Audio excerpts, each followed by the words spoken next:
Это была холодная морозная ночь в маленьком городке, где каждый домок казался укрытием от зимних холодов, но некоторые сердца остались открытыми даже для самого жестокого времени года. У одной из автобусных остановок сидела рыжеватая кошка. Она выглядела жалко. У нее было рваное ухо, и ее мех местами свисал, как будто она не могла справиться с холодом. Глаза кошки были наполнены тревогой и мольбой, как будто именно она жаждала поддержки, которую могла бы дать только теплота человеческих сердец.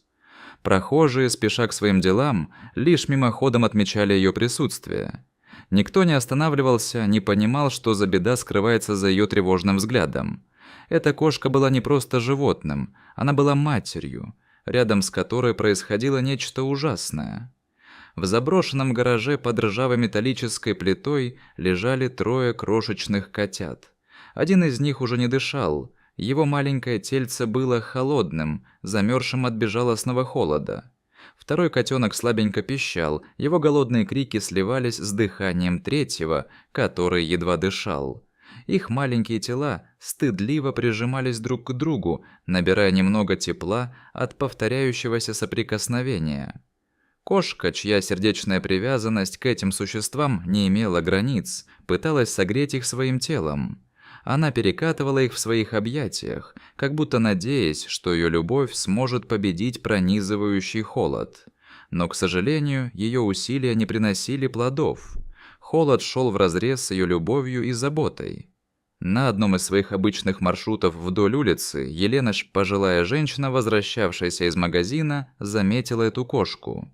Она замедлила шаг, глядя на нее, и ее сердце дрогнуло. Взгляд кошки выразил такую мольбу, что Елена остановилась, но та, пытаясь умолять о помощи, не нашла поддержки.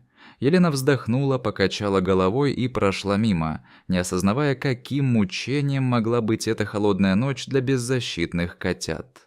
3 котят были заперты в мрачном гараже до тех пор, пока на их бедственное положение не обратила внимания маленькая девочка по имени Вика.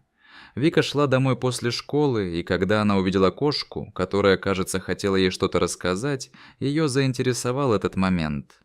Девочка подошла ближе и почувствовала, как ее сердце наполнилось сочувствием. Кошка, прижавшись к ногам Вики, вдруг развернулась и подтянула девочку за собой к гаражу. Вика пошла за ней и вскоре оказалась перед открытой дверью с задымленным полом. То, что она увидела внутри, невольно заставило ее задрожать от страха. 3 маленьких комочка шерсти, в которых умирала жизнь. Один из них был мертв, остальные боролись с холодом, и их слабые голоса становились все тише. Стараясь не терять надежду, Вика быстро побежала к кошке и обняла ее, как бы извиняясь за то, что не могла прийти им на помощь раньше. Потом она с решимостью побежала к Елене, чтобы рассказать о том, что она увидела. Елена слушала Вику, когда девочка ничего не оставляла без внимания. Убедившись в безвыходной ситуации, эта добросердечная пожилая женщина почувствовала, как в ее душе зарождается желание помочь. Они обе вернулись к гаражу, где Елена сразу поняла, что котята действительно в опасности. Увидев их, она не могла удержаться от слез. Хватающая ее нежность направила ее руки, когда она бережно завернула крошечных созданий в свое старое одеяло. Следующим шагом было возвращение в дом Елены, который был заполнен комками ниток и книгами, и таковым оставался на протяжении многих лет. Кладовка стала новым домом для кошки и ее котят, где они нашли защиту от мороза и новое дыхание жизни. Елена осталась с ними, кормя их с помощью пипетки нежными каплями молока. Кошка наблюдала за процессом, ее глаза излучали радость и благодарность. С каждым днем их жизнь в этом доме становилась все более яркой. Елена осознала, как много счастья принесло ей это странное, казалось бы, случайное спасение. Каждый котенок, каждая пузырящаяся жизнь в доме приносила ей радость, которую она давно не испытывала. Елена без усталости тратит свои сбережения на заботу о котятах. Вика, которая поняла, каким важным является этот процесс, даже сделала для них миску из пластиковой бутылки. Она аккуратно разрезала ее, склеив края, и присутствие ее рук сказало о том, что в этот проект она вложила всю свою душу. Время шло, малыш, самый слабый котенок из всех, начал есть с пипетки, делая маленькие шаги к жизни. Якут, более сильный котенок, с каждым днем делал свои первые шаги, а их мама с гордостью смотрела на них. Кладовка превратилась в теплое убежище не только для кошки и котят, но и для самой Елены. Здесь оживилась атмосфера любви и счастья, отвергнув грусть, которая когда-то окутывала ее. Утренние лучи света заливают кладовку, освещая маму и котят, и Елена чувствует, как к ней приходит радость с каждой новой жизнью, которую она поддерживает. Восторг в ее сердце рос, когда котята наполнили дом звуками жизни. Теперь здесь звучал писк котят, шаги Вики, забегающей после школы, и теплое мурлыканье их мамы. Не получая усталости, Вика с серьезностью взрослого держала миску с молоком, когда мама терпеливо обнюхивала ее. Малыш иногда отказывался есть, и тогда мама ложилась рядом с ним, словно побуждая его делать шаг навстречу жизни. Но вскоре ветеринар сообщил, что котята нуждаются в большем количестве питания, лекарств и тепла, и это все будет дорого. Тем не менее, глядя на Вику и маму, Елена почувствовала прилив решимости. Ветеринар, прямо глядя в ее глаза, отметил, какое большое сердце у этой старой женщины. Несмотря на финансовые трудности, все заботы и расходы казались ей ничтожными по сравнению с радостью, которую вызывали эти котята. На следующий день Вика придумала новую игру с бечевкой и пуговицей. Котята начали подрыгивать, подхватывая их. Их жизнь стала не только борьбой за выживание, но и постоянной игрой, в которой они находили утешение и радость. В темноте ночи Елена иногда вспоминала свою дочь и мужа, которые покинули ее таким неожиданным образом.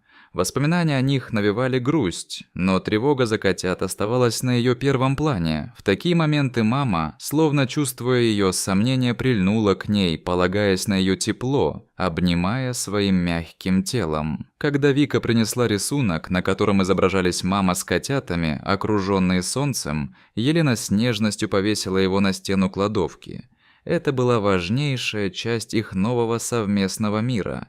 Котята постепенно окрепли.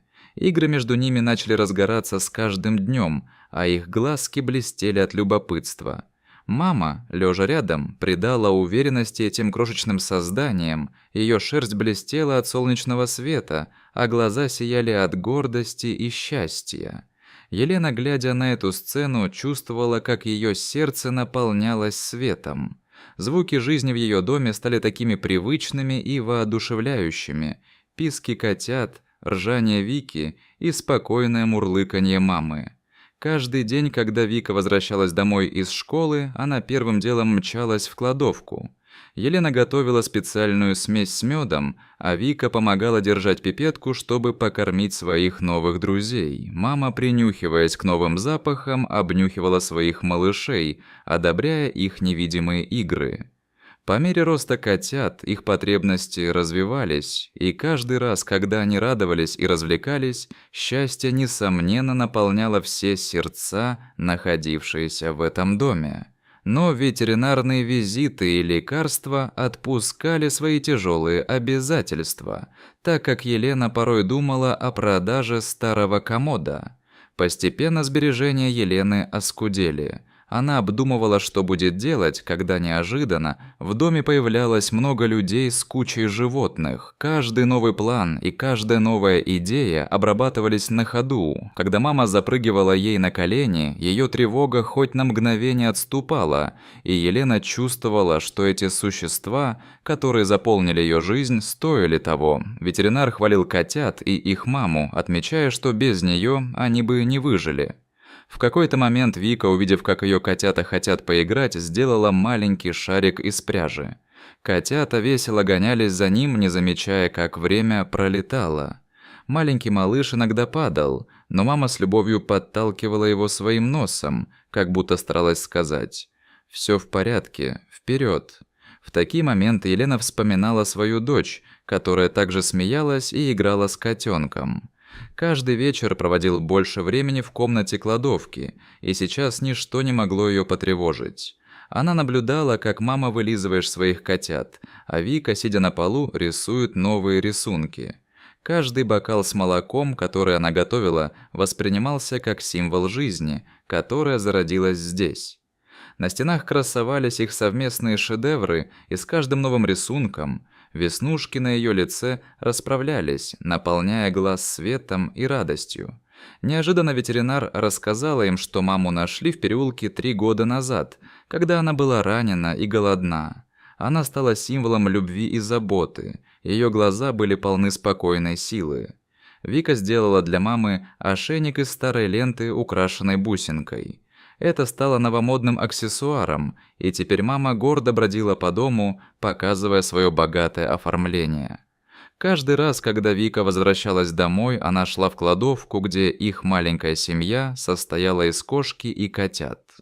Елена чувствовала, как ее сердце наполняется светом после письма, и каждый раз, когда она смотрела на Вику и котят, мысль о том, что она стала частью чего-то большего, начинала вынашиваться.